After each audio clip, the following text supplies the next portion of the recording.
Good morning, everyone. This is Ruth Chen.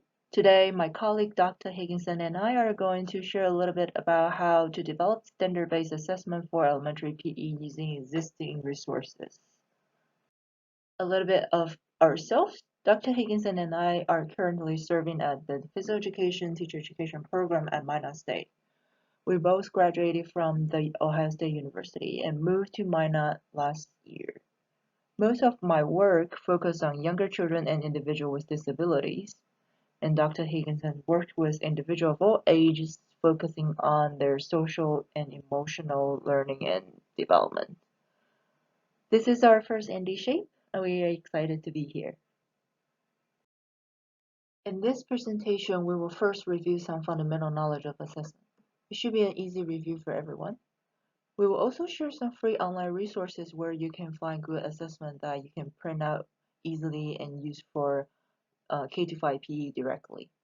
Toward the end of the presentation, we will show you how to assess multiple learning outcomes at the same time and integrate assessment into your teaching efficiently. Throughout the presentation, we will pose some simple questions. Whenever we pose a question, we will pause several seconds for you to think about the answer. We would like to ask you to take the opportunity to think about if you have the answers. It could help you refine your understanding about assessment. So, the first question we have here is, of course, what is assessment? Let's take 5 seconds to think about this question.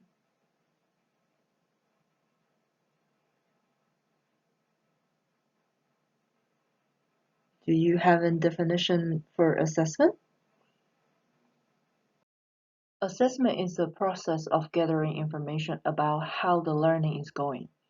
By assessing students' learning, the teacher should be able to tell what the student knows, is able to do, and/or is learning to do. Before we get deeper into assessment, I would like to mention that assessment is different from evaluation. Without reading the slide, do you know the differences between assessment and evaluation? Take 5 seconds to think about that.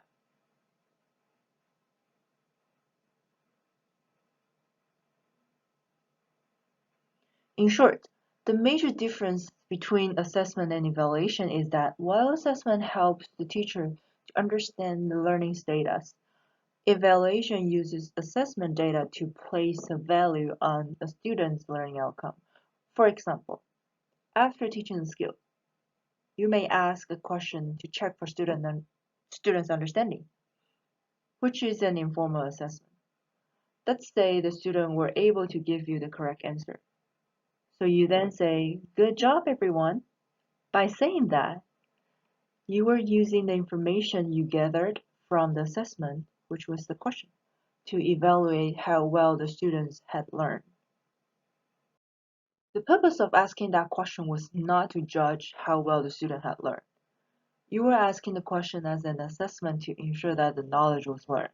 So if the student were not able to answer your question, you then know that you need to explain the skill again, or you need to explain some key elements again.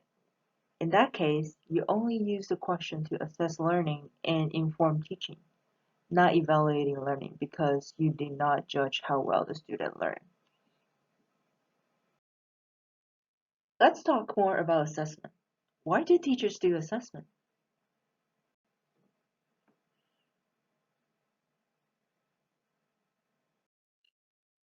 So I mentioned that assessment is a process of information gathering. The information gathered through assessment can help teachers to diagnose problems in students' learning. Those information can also direct future curriculum changes. Depends on how the assessment was done. Some assessments can provide immediate feedback for students and motivate them to improve themselves. For example, if you ask students to assess their own effort level, you're prompting them to reflect on how hard they work and how much harder they can work next time. Besides detecting problems and adjusting teaching, data gathered from assessment can also provide evidence to show our teaching effectiveness, which means how well we taught, right? If students can tell the 5 fitness components after you taught them that, That probably means your teaching was pretty effective, right? Depends on the purpose of the assessment. We can divide assessment into three types: diagnostics, formative, and summative assessment. Diagnostics assessment allow teachers to identify students' baseline knowledge and skill level at the beginning of the instructional unit. Knowing students' starting points can help teachers better develop and adjust the instructional plans. Formative assessments are created and used for improving learning. Teachers conduct formative assessment to identify students' learning needs rather than assign a grade. For example, good PE teachers scan their gyms and fields when students are practicing the task given, right? Teachers usually focus on identifying whether the students are doing what they were asked or taught to do. Effective teachers will stop the whole group if they realize that the students were not doing what they were supposed to do, what they were told or taught to do. For example, if you taught a student to contact the ball with their instep when kicking the ball, but then you saw that about 30% of the students were not doing that when they were practicing the drill, you would probably stop the whole group and then re-emphasize the instep element. That's an example of how teachers can use observation as a formative assessment to improve learning. Summative assessments are used to evaluate students' learning at the end of a unit of instruction. This unit of instruction can be a unit of lessons, a quarter, a semester, a year, or even a developmental level like K-2.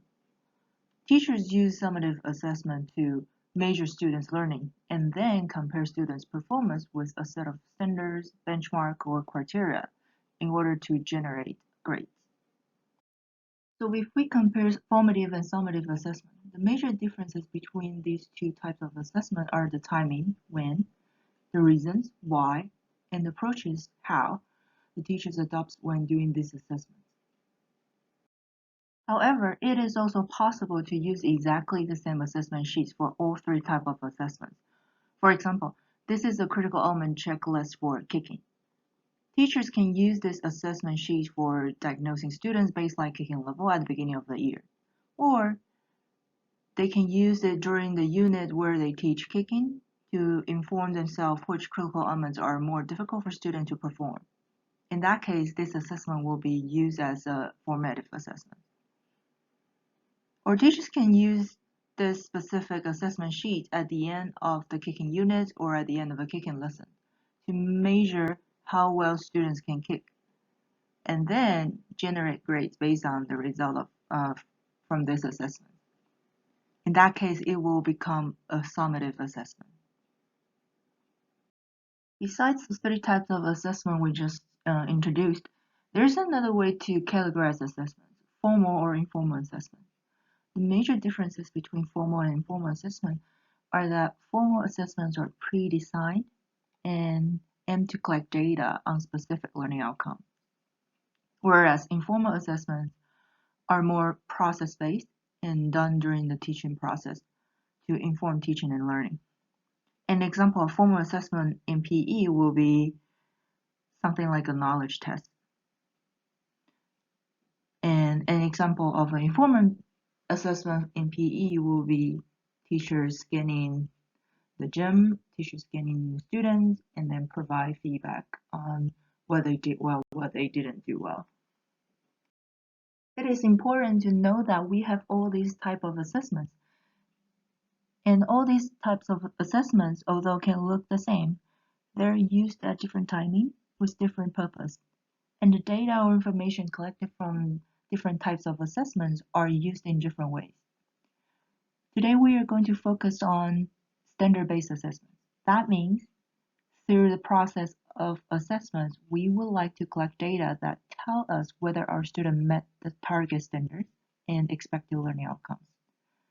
So, to have actual data recorded and be able to compare the data with the standards, we will be predominantly talking about summative formal assessments for the rest of the presentation.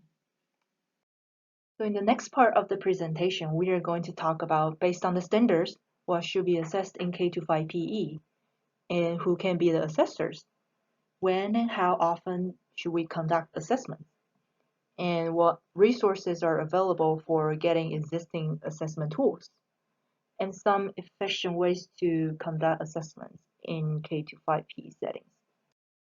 Now, let's take 5 seconds to think about the what question. In elementary physical education, what kind of student learning do we assess?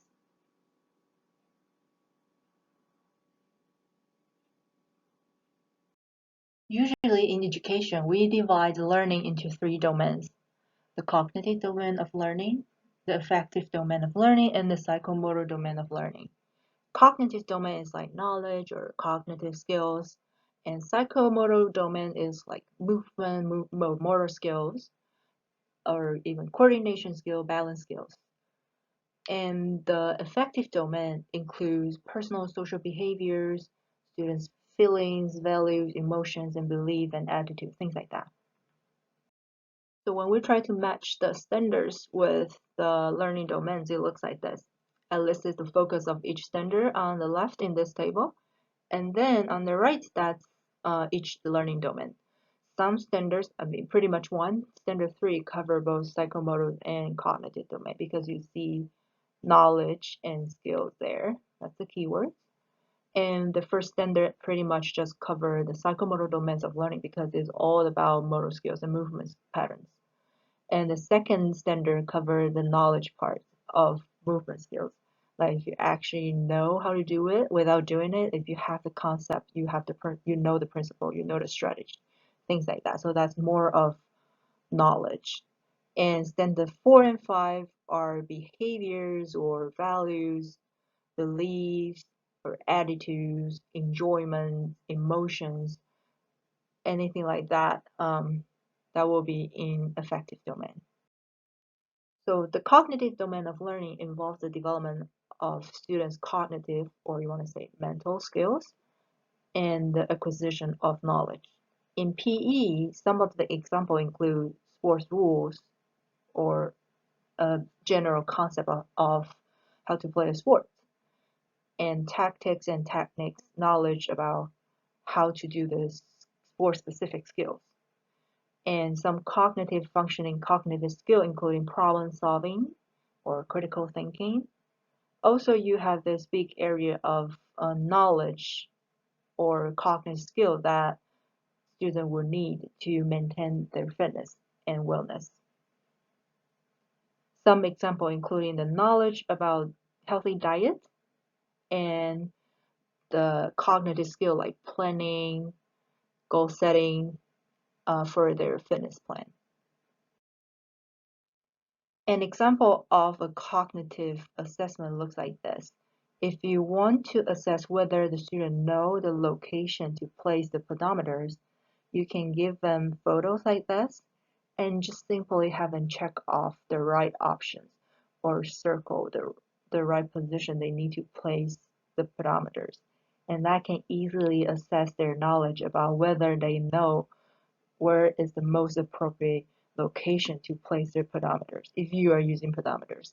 And that will align with standard 3 because that's a piece of knowledge they need to maintain or enhance their health related fitness. This is an example of an assessment that teacher can use to measure whether students learn what open space means. This will be an assessment for standard 2 because it's about whether student can identify the open space in a football lead-up game. Just to note that I do encourage teachers to use as many diagrams or images as possible, rather than asking students to read or write a whole bunch. For 2 reasons. First, a lot of elementary school students, they just read and write slowly. And for younger ones, they cannot even spell or they cannot express themselves through writing. And we don't want students reading or writing competency mediate the result of our assessments.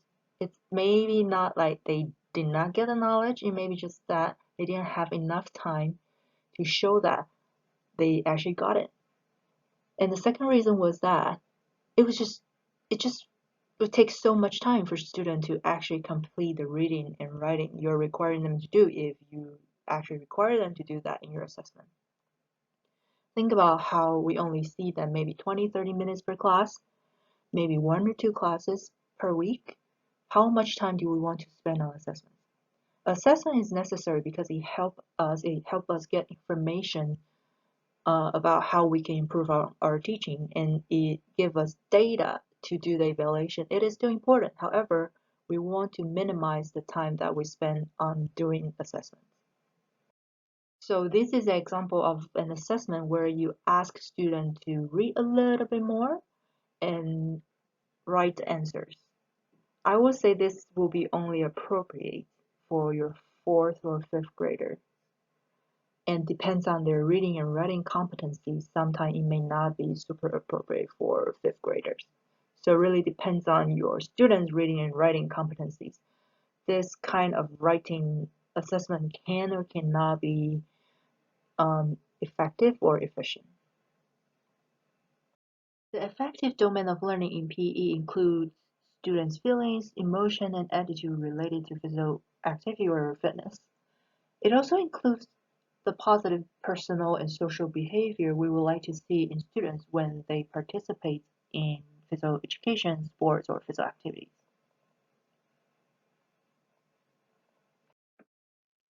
This is an example of how you can create a checklist to have students express how much they enjoy or value each sport. They can rate, they can rank how much they enjoy and value each sport, and then understand through this assessment, they can also understand their own feelings and emotions towards specific sports. Assessment for Standard 4 is very special. While we may only assess students' hand dribbling skills once a year, or maybe less frequently, we can teach and assess students' personal and social behaviors every day, which is under Standard 4. Teachers can make self-assessment on personal and social behaviors as part of their daily routine. For example, this one I show in photo on the right,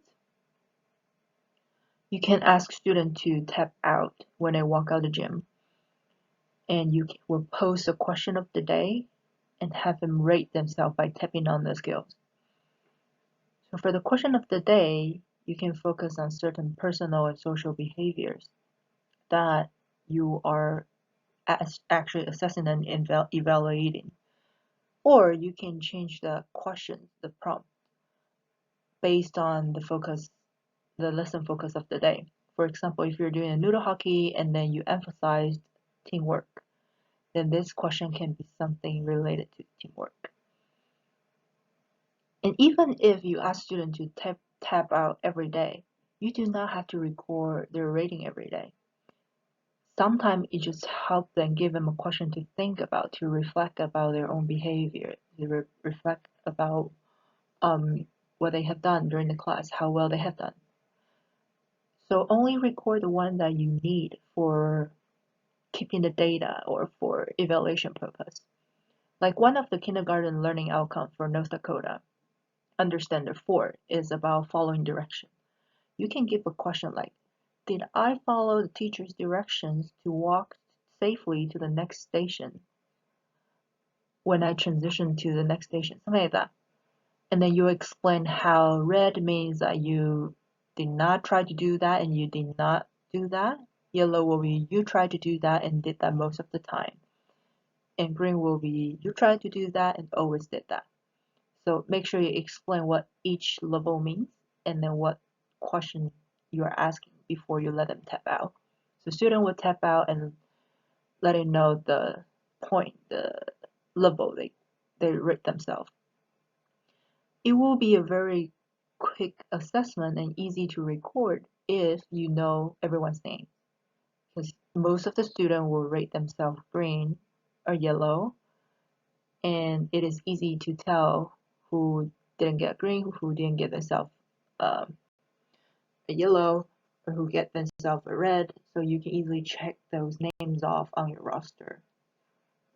And also, I want to remind everyone that when we assessing and if their students tapping out with a red, you want to pull them aside to make sure they're feeling okay, they're doing all right on that day, because something may have happened to them, either during class or before class. And as teachers, we do want to know that and probably address that. The next domain is a pretty exclusive domain of learning for physical education, which is the psychomotor domain. That includes utilizing motor skills and ability to coordinate different body parts. And this will include, for lower grades, will be fundamental motor skill, locomotor skill, and manipulative skills, and non-locomotor skills, things like that. And when kids get older, that will include sport-specific skills. This is an example of a classic example of teacher observation checklist, where you use this checklist. It has like all the critical elements you have taught them in for this specific skill, and then you have students' names.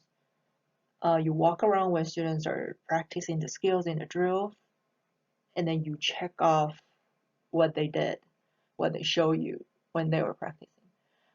I assume that teachers don't use this in one-on-one assessment situation. Like you don't call student out and have them stand in front of you, show you how they kick. I'm assuming that you used it in a situation where you give them the practice tasks. Everyone is kicking toward a target, and then they know how to reset up their balls, and they know how to just repeat doing that several times. And then you can walk around to check their performance and check off the form. And a lot of time to make it easy and to make it less time consuming, I will say depends on the grade level, depends on the developmental level. You may want to just focus on one very important critical element. Let's say follow through may not be super important for a kindergartner because they may still be learning how to place their foot next to the ball, right? So probably place other foot beside the ball will be the one critical element you want to focus on. Which means when you walk around, watch student kick, just ignore the rest. Focus on the first column here. And so you will have this 0 or 1 kind of recording. And that will help you inform your teaching. You know, like how many students in this class actually mastered this, planting their foot next to the ball, part of the skill. How many of them did not master that? And then gradually, maybe to second grade, you can focus on more because by second grade, most of the students should be able to show you all of the critical elements. And at that point, it is easier to tell which students did not perform which of the critical elements when most of the people are pretty much showing everything. This is an example of peer assessment. You can have, especially for older students, they're able to compare their performance with the standard performance you taught them. This kind of assessment will be more efficient and effective. So for each skills, you will have taught them the critical elements that you're looking for, right? Like this, backhand are these 3 critical elements, forehand are these 4 critical elements. And then you will pair them up or group them up, have them watch each other performing skills and check off the one that they have observed from their partner. And this is another example of using peer assessment, using checklists. So even though I will say peer assessment will be more effective and efficient for older kids just because they are able to actually tell and compare their own performance, their partner's performance, and the standard performance. Just for first, second graders, it's more difficult for them to understand the differences. However, it is important to let them practicing how to assess each other, how to evaluate each other, so that when they get to third, fourth, and fifth grade, they can learn and do that easier, quicker, and more effectively. So this is the easy, simple one that you can do with first or second grade. Let's say push-up. It's a pretty simple, easy motor skills that you're going to teach them probably early on, right? Let's say you teach them these 4 different curriculums. And photos, again, use photos to help them remind them about what it actually is. Or some kids may have difficulty in reading, they can rely on the visual prompts. And then they can write yes, no, or just check off, and do X or circle, whatever you want them to put on as the mark, indicating if themselves or their partners actually perform that specific critical element. So you see I highlight first grade here. This is another way you can do that. For first grade, having them watch all 4 critical elements might be too much. So you can highlight first grade. Say, okay, if you're first grade, I only want you to check the 90 degree. Don't worry about the first 3, just to check the 90 degree. And the reason why I highlight that one specific critical element is rather than just create another sheet for first grade is that how many assessment sheets do you want to create, right? You want to create one assessment sheet that can be used for different grade levels and can even be individualized for each grade level. So by creating this one sheet, by just highlighting first grade, and when you give instruction, when you give direction, tell them that I only want you to focus on the one I highlighted. And the next class, second grade, come, you give them exactly the same sheet and tell them, you're second grade now, I want you to look at all 4 of them. Depends on your student. If all 4 of them can still too much for them, you do different kind of marks. Maybe you put stars for second grade, so you have 2 critical elements you want them to focus on, and you have a star marks in front of those critical elements. So think when you create your assessment, think about how you can use that for multiple grade level. Beside those 3 learning domains, the cognitive, psychomotor, and affective domain, in physical education, very commonly, a teacher will assess students' physical activity, usually using pedometers, heart rate monitors, or accelerometers, things like that. Also, teachers usually will assess students' health-related fitness, and fitnessgram is one of the most popular and common fitness assessment for school settings. So if you are not familiar with this fitnessgram assessment, I will provide link in the resource list so you can take a look of it. The student can pay, I think, about 200 to purchase the whole set of, like including the training videos for you, including all the materials you need for doing this assessment. So it's not super expensive, and they have norm data that they collected from across the country, so you can easily compare your students' data with the norm data with the standard. Things I kind of mentioned peer assessment. Let's talk about more about who can be the assessor, who can actually conduct the assessment. When I say the assessment, I mean who can collect the data in this assessing process. Take 5 seconds to think about who can be the assessor for K-5 PE.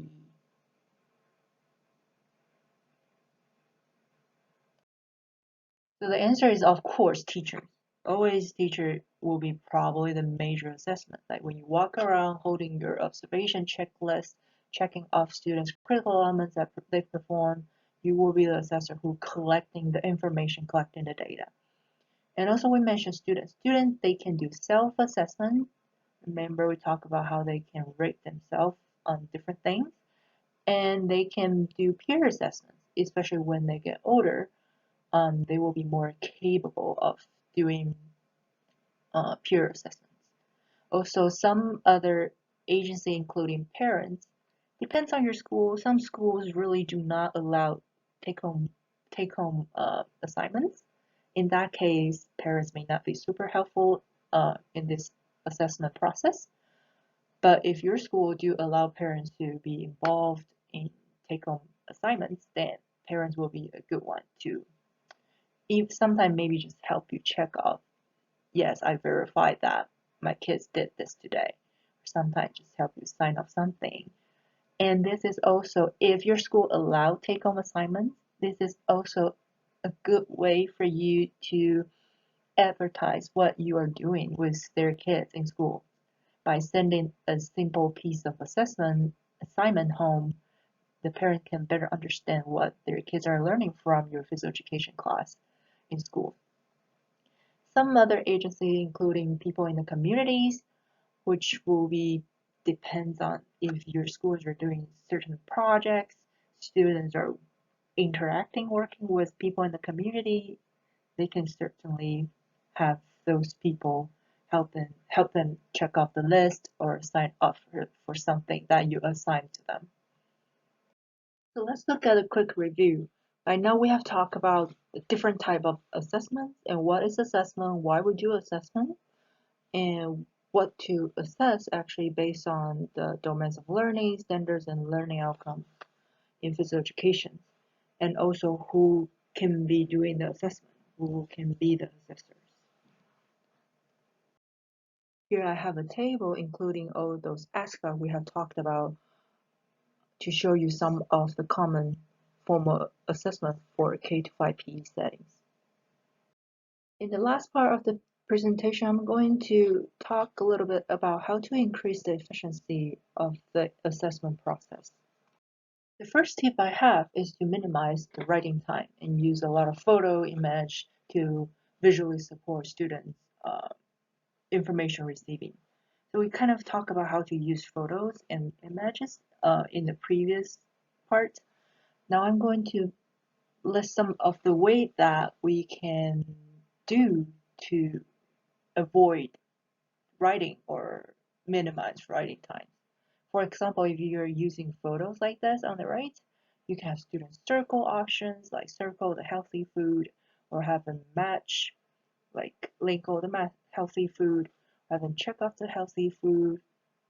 If you just give them a blank piece of paper, draw out some healthy food, or you give them a word bank, have them copy the words of the healthy food, or use initial for this specific example, you can say put J if it's a junk food, put H if it's a healthy food, something like that.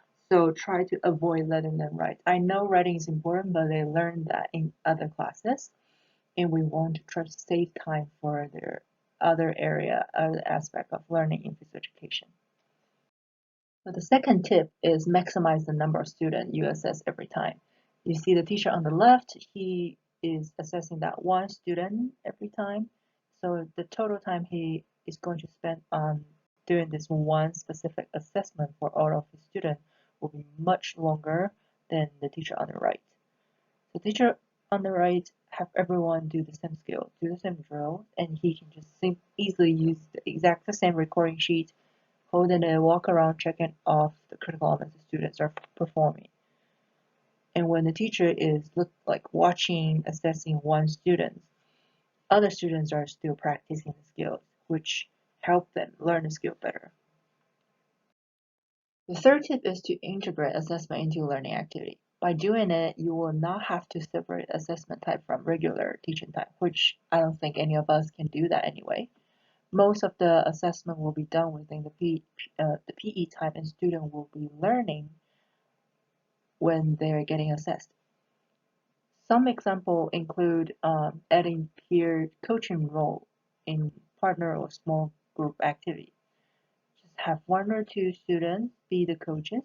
Their job their jobs is to identify the critical elements that were performed and not performed by their peers and provide feedback accordingly. And if you need data, if you need to do formal assessment, you need to collect data, just have them write it down, record what their peers have and have not performed on a piece of worksheet. Drills that have tons of repetition are good opportunities for conducting teacher observation assessment. Like if you have K to 2 students, you just want them to practice stepping out when they throw an object to a target. This kind of task is pretty easy for students to just do it themselves, right? And this kind of task, students know what they need to do. The teacher would, during supervision, you just walk around, observe them doing that, maybe sometimes providing feedback if they need that, and recording what you saw from your student in terms of which performance they have performed, they have not performed on your recording sheet. Small-sided games are good for integrating assessment as well, especially for standard one assessment. During small-sided games, the teacher can walk around, give feedback, and recording data for assessments. So, like say 3v3 full hockey games, just walk around and see if students are able to move to open space. That should be very easy to see if it's a 3v3 game because everyone are more likely to be moving around.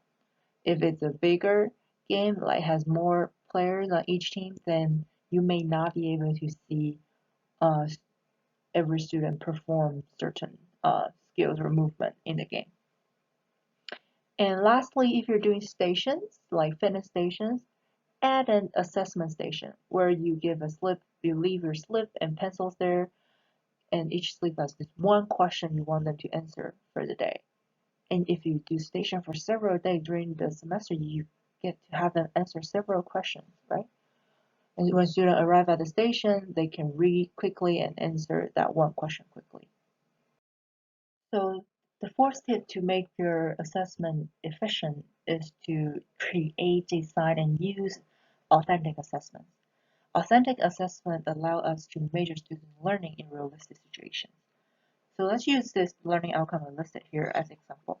Dribbles in self-space with both the preferred and not preferred hands using a mature pattern. So if you look at both photos, you can measure this specific learning outcome by doing both of the drills, like having students using two hands dribble two balls at the same time, or having them learn and show you how they can do crossover dribble, right? However, the one on the left will be less authentic because this is a drill that's designed for assessment purpose. Students will not need this skill for playing a basketball game, right? In which basketball game did you get to dribble two balls at the same time? Whereas they can probably find crossover dribble on the left, on the right, pretty useful for playing the basketball game. So the final tip I have here is to maximize the number of learning outcomes each of your assessment that you're doing is covering. Um, However, even though it can definitely reduce the time you're spending in doing assessments, it actually requires a lot of planning. Let's show you. So let's look at the example. This is a table my student and I created. We pulled out all the learning outcomes from the North Dakota Standard Learning Outcome document, and we reorganize them into developmental levels. So you can see that developmental level is K-2, and you can see all the learning outcome for different grade level in this developmental level for each content area. So for hopping, galloping, running, sliding, skipping, and leaping, these are the learning outcome that's related to those locomotor skills. For K-2, and the second column is third, fourth grade, and then the third column is fifth grade. So this table, I will provide this in our Dropbox resources folder. Later on, I'll provide you the link to that folder. So by having this mapping out like this, you can easily see, okay, for these locomotor skills, my student will gradually master all these locomotor skills using mature patterns from kindergarten all the way to third grade. So if I were a teacher, I will only do one assessment on those locomotor skills on third grade, although I will make sure I monitor learning progress during K-2.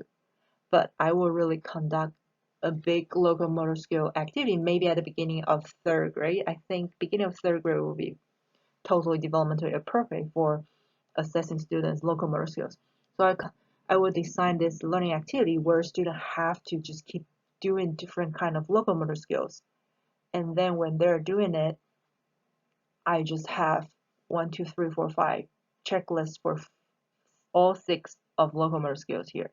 And then when I'm doing this, I go through pages of checklists and make sure that I mark down who did not show which critical elements, because by third grade, they should be able to do, if you monitor them along the way, they should be able to perform all these simple, basic locomotor skills pretty well.